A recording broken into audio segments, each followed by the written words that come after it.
Hey, I got some more bayonets to show you guys, and these are out of that display case that I was talking about that I couldn't get at. I finally moved enough shit in the side room, now I can get at it, and they all need a good spraying of WD-40 or whatever, man, because they were all bone dry. So, took them all out to get them cleaned up, and then I'll put them back in the case, but wanted to show them off first. And this first video, I'm just going to show you a couple of them, and also this new computer did not like any of my picture files that I did in Photoshop of just all my bayonets, man. I have them all identified and have pictures with them so I can just look up the ones that I got and know what the fuck they are, and now I gotta do it all over. Knew that these were French Lebel Fusil bayonets, but it's the date that I couldn't remember and just a little bit of the history on them. Can't really give you too much of the history on them. This is kind of just taken off this site just to give you an idea of how they're made and what's been taken off. These have been modified a little bit, just the basic modification. Anyways, French model 1886 modified Lebel and Fusil bayonet, aka model 1886/93/16 or 1886/15. They made them for a little while, and a lot of them got shortened down. You can find these shortened in quite a lot of the... I've been finding them in gun stores. Not even pawn shops, man. If you find it in a pawn shop, they're usually going to have some outrageous price on it. If you're looking for these type, gun stores. Even Lake Havasu being as expensive as it is on just... because it's basically... I don't even consider it Arizona. It's a different fucking planet. I use them a lot to pick up some of my older ones occasionally, and sometimes they'll get them in really cheap if they get a bunch. Sometimes they're expensive. Kind of just depends on the day I go down. But anyways, they're World War I era or possibly World War II era. Could be used through both, who knows. Lebel and Fusil infantry rifles with evolutionary modifications. Most of these were used by France or French-controlled colonies and regions. Most of these are not uniquely marked, which neither of mine are marked up too much. One of them's unmarked, one of them's got very few.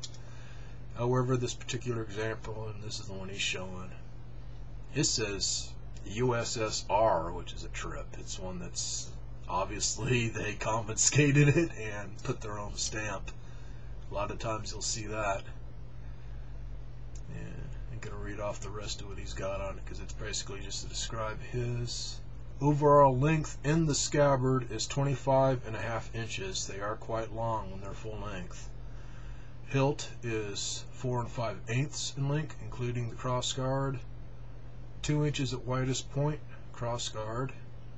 Solid brass grip, which is my original one. Crossguard, latching mechanism, I can't even talk right, man. Goddamn allergies. It sucks, man. Every time I want to say a long word, I get ready to sneeze. Fuck. Anyways, they're integrated together, the handle and grip, and it does kind of have an interesting locking mechanism to lock it onto the gun. Original model 1886 with silver alloy. Hence why it's my other one's either original or it's a Remington. And it says some of them had hooked cross guards, which I have seen the ones with cross guard. I would have bought one, but the guy had like 200 on it, and I got mine for a shitload less. Kind of like, go to the gun stores, man. This was in an antique store that I saw the one for 200, and it was not worth 200. It was all complete, untouched, had nothing removed, but it was really, really beat up and had a lot of rust. And these antique stores, some of them just don't know what the hell they got. They'll just take a guess, especially here in Hickston, Redneckville / Chunky City, Kingman, Chunky Town, home of the Krispy Kreme fantasies. So a lot of them, they just removed the quillions in the arsenal, or just newly manufactured without, which they could be that too. Yeah, my brass handle one, it's not as planed down smooth. It definitely looks like it was regrinded, so I'm thinking it originally had a quillion. And I noticed right in the lettering, the way the top of the lettering's chopped off by one of the serial numbers, looks like there was something on there. I'm thinking the other one I got never had one, man. It looks just too damn perfect. So, never know. Blade is nothing more than a pig sticker, which that's what they call these puppies, man. They're not made for slicing. They're made for running like a little bitch at the dude, man, and hoping that you hit dead on and impale them. You can't do no slicing with these things. They are made to impale and then run away. And I did hear on another guy's video that he was doing his. He didn't know if it was true or not either. I want to look that up. That the Geneva Convention or whatever had put a ban on these, which a lot of these old ones they had banned because they were just too deadly. This one was made to where you stab the person and they just bled out, and it was a hard wound to stitch because it leaves a star pattern. So not good. Kind of like my butcher bayonet.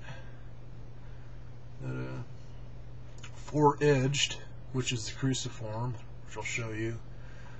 And just the pig sticker part is 20.5 inches long, 1/2 inch wide at the ricasso where it goes into the handle,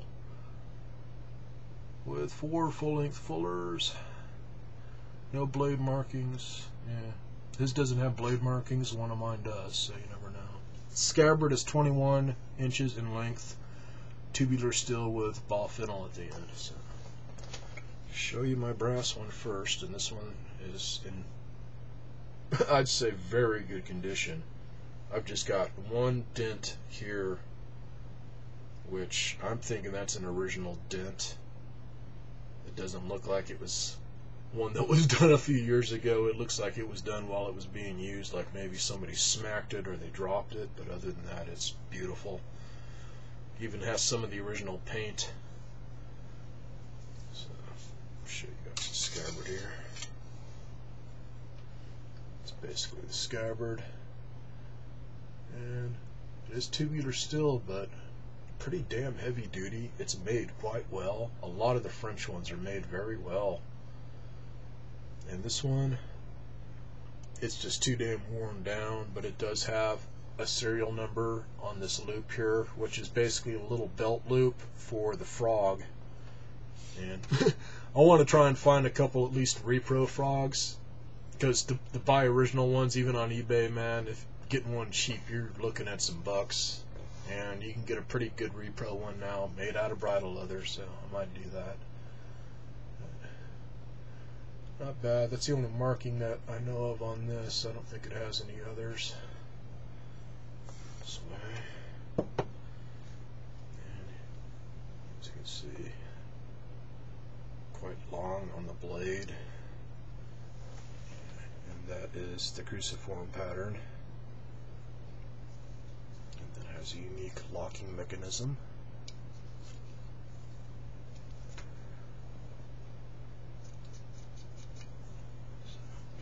Pretty damn cool.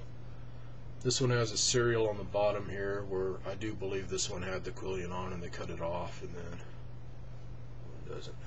This one has FF, or is that? Oh, it's EF on the blade. So who knows?